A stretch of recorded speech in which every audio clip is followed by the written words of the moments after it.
You gentlemen blow me away. I mean, that was with your optimism, your creativity, your genius.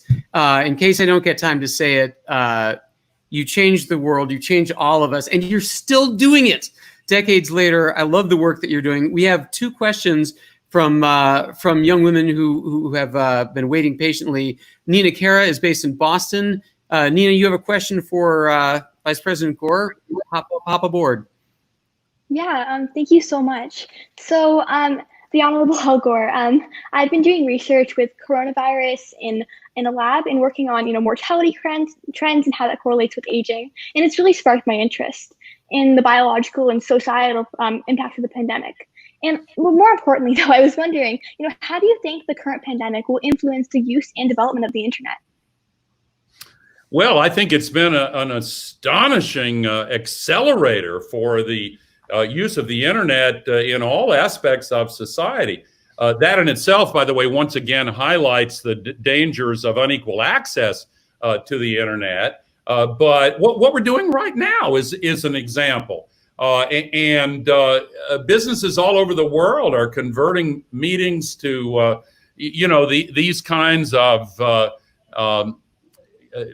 video conferencing meetings. I'm doing a training next week for the Climate Reality Project for 10,000 people over 9 days, a couple hours a day, and it will automatically go from 10,000 to groups of 8 with a mentor, and then back again to the large group. It's amazing.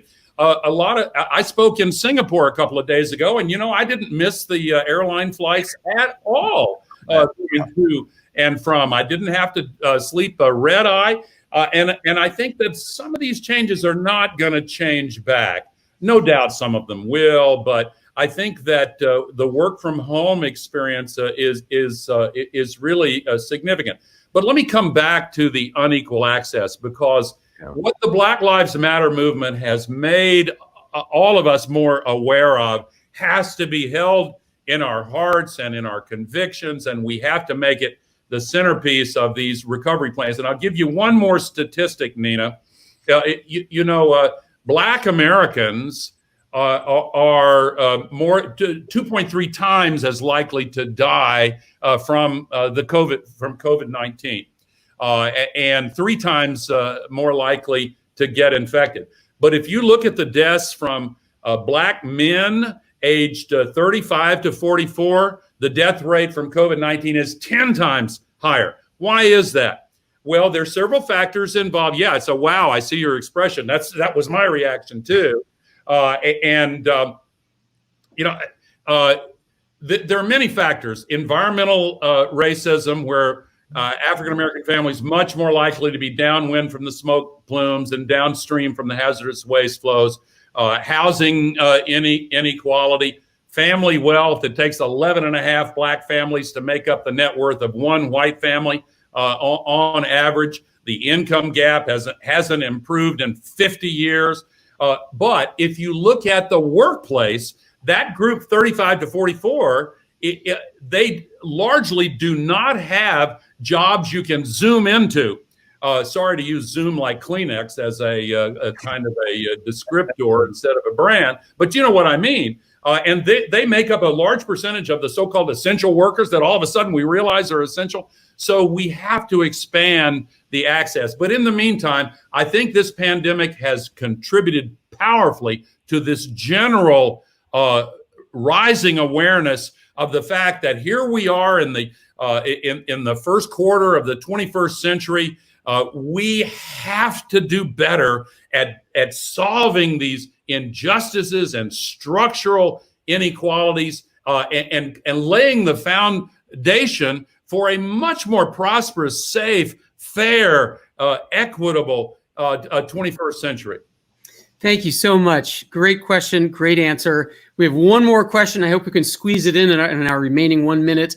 Alishba Imran from Toronto has a question for Sir Tim. Hi, thank you so much.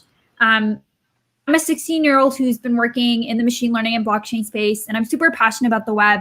Actually, this past summer, I was interning with some of the top banks in Canada looking at ways we can use this decentralized model in applications for financial access as well as digital identity.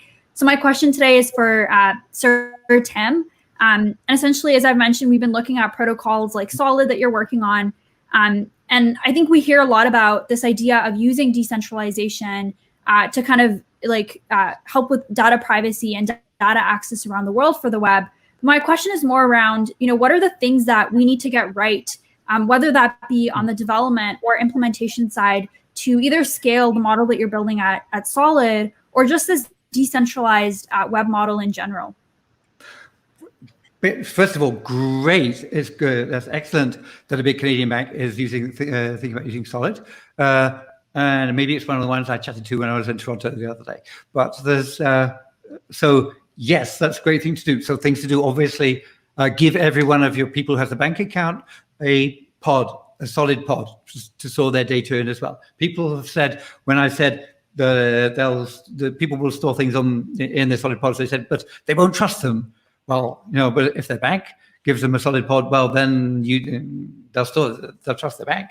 So in fact, some people they may store all of their photos and their home movies or in some pod somewhere, but there may be some really important things like the crucial documents, the marriage certificates and passports they'll want to store in the bank. And so first of all, having a Solid compatible as part of the offering. When you get an account, when you go online, one of the things you get is some storage. That's a great thing to do. What should you do? You should talk to talk to us, talk to the Solid community about standards. Make sure. So right now I'm talking in the UK where we have open banking. So there's a law that all banks must be open, and most banks in any way do allow me to download stuff. So what I'd like you to do, if I have a Solid pod, I want you to authenticate, so I can give you keys which allow you, the moment anything happens in my account, the moment somebody uses my credit card, you will just quietly update the statement so that my Solid pod and your databases are in sync, and we both have the same idea about the relationship between you and me, which is all those credit card transactions. So that sort of thing I'd like you to do. And when you do it, talk to other banks, of course, use open standards so that then as a developer, I could come back and write general life management, business management sort of software to use all that. By the way, I've not for nothing. So the Solid is the project. Inrupt is the startup, which is doing all this. Inrupt.com. So shameless plug. I'll give a plug for Apple. Go to inrupt.com. Send mail to John Bruce, the CEO, and to get them to talk about how they can fix you up with some running systems right now, so that you can pilot things and test them out. That's always exciting when somebody jumps on board the Solid world. Thanks. That's you. Thank you so much. Brilliantly done. Alicia, I understand you have one more question, so I'm going to cede my hosting duties over to Vint Cerf. And I want to thank you again, all of you, for an unbelievably fascinating, lively, and ultimately hopeful session. Well, have a great weekend and have a great summer. Thank you. Great job. Thank you. Adishba, what's your question? Yeah. So my question is for you, actually. And so this question is more around kind of data privacy. Mm-hmm. And obviously, this is a huge thing that people are talking about, as we're storing more and more personal data on the internet for different applications. But my question is, as more sensitive data, I think especially such as medical data, which is something we're seeing, being put out there more, open source medical data, biotech, is being shared on the web. What role do you think large corporations such as Google and even the government will play here, especially when it comes to creating new standards and protocols for cybersecurity and data privacy? So that's a perfect question, and unfortunately, I'm going to answer it in a way that will not be entirely satisfying to you. And the reason for this is that we are about to announce a new feature in our cloud system, and I'm not going to say any more than it will respond very directly to your question. But it will come out in the Cloud Next event that's coming up very soon at Google. So we are, in fact, working very hard on technologies that will improve our ability to protect information when it's at rest, when it's in transit, and when it's being processed. So I wish I could tell you more in detail about that. But the fact of the matter is that we are reaching the point now where we have technologies that were unaffordable and maybe even unimplementable in the past. And it's the thing that Tim mentioned and that Al mentioned about the scalability. Remember Moore's Law and the scalability of technology. It is truly astonishing how much you can get on a small piece of real estate these days. So I won't go any further in the technical side of those things. But your point is extremely important for two reasons. One of them is personal privacy, but the other one has to do with our ability to aggregate data in a useful way, and especially in the medical realm, understanding what's happening to populations is super important. Clearly, the pandemic is telling us exactly that right now. Where is it? Who has it? How rapidly is it propagating? What are the side effects of the virus? How long do antibodies last? Or do you have any immunity at all? And if you do, for how long? I care about the answers to those myself because I've had COVID-19 and I don't have answers to most of those questions. I actually would like to suggest that Al and Tim might have answers to your question as well, but I don't know whether the hosts can let us keep going or whether we run way over time. So let's hang on and ask our hosts, can we keep going or do we have to finish up? It says, okay. So Al, looks like you got to run too. So do you want to have some last words? Well, I want to compliment you, Vin, and Sundar Pichai and the executive team at Google for the initiatives that you hinted at that will soon be forthcoming. I think that there is a real determination to really respond to the privacy issues.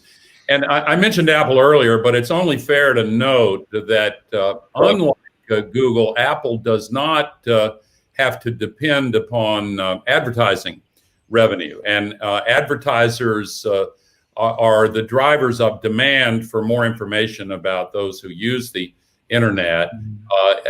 And what Google is doing is trying, again, to manage a dilemma and to reconcile the absolute value of privacy with the continued reliance on ad revenue. I would bet on Google succeeding in this, and I'm very impressed. And they're lucky to have you guiding them, Vint. Thanks so much, Al. I appreciate that. Marco, yes. Okay, guys, thank you very much to be here. It was an amazing talk between you, really inspired. And we don't have more time. There are other people waiting for the room. It's an honor. It's something unbelievable. I love you very much. Thank you for everything you do for the planet in the past and also now. Thank you very much. So, Paco, thank you. Paco, thank you for having us. Paco. It's always great. Bye. Bye. Bye. Bye. Bye. Bye.